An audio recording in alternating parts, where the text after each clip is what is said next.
I love the pastel colours of Easter, and there are so many cute cake designs for this season. I'm going to share 4 Easter cake decorating ideas that are easy but pretty and eye-catching. For gorgeous pastel shades of frosting, add just a drop of gel colours to buttercream. I know it sounds crazy, but I like adding a teeny tiny bit of black to make the colours more muted and romantic, instead of super bright. Be conservative with how much gel you add, because you can always add more if you want to make it darker. Gel colours do develop and darken with time, so make the colour a little bit lighter than what you want. Even a plain cake looks like an Easter cake when the frosting is a pastel colour like this. A sprinkle border is a quick way to add colour and texture and detail to a cake.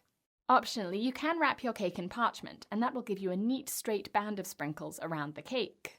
There are lots of Easter-coloured mixes out there, like this one by Sweet Stamp, and I've put a discount code in the video description. Just pour the sprinkles out, scoop them up with an offset spatula or your hands, and push them into the frosting on the cake.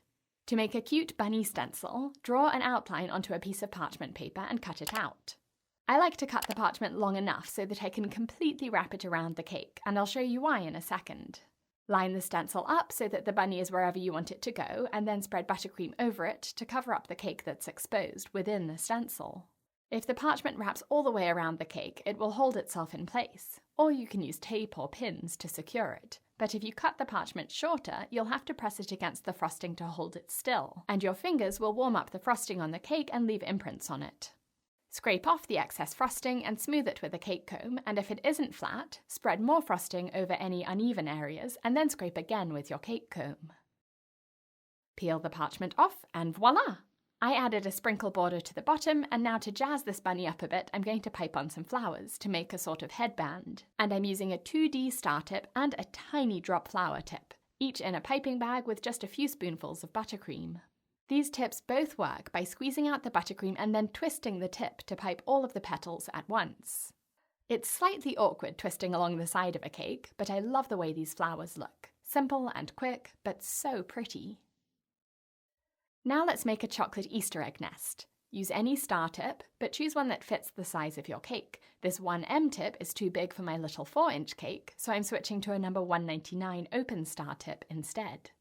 Press a round cookie cutter or the rim of a glass into the top of the cake as a guide of where your nest will be, and I'm using chocolate buttercream, but you could use vanilla tilted with brown gel instead. Pipe a rope border that will look like a nest by spiraling the buttercream in a circle, overlapping each circle or loop of buttercream with another one, and the prongs of the star tip will create ridges or grooved texture in the piping that makes this look like a nest. Add some Easter eggs and you've got a pretty, colourful Easter cake that only took seconds to decorate. I hope you've seen some ideas you like. Tell me in the comments which is your favourite. Happy Easter and thanks for watching!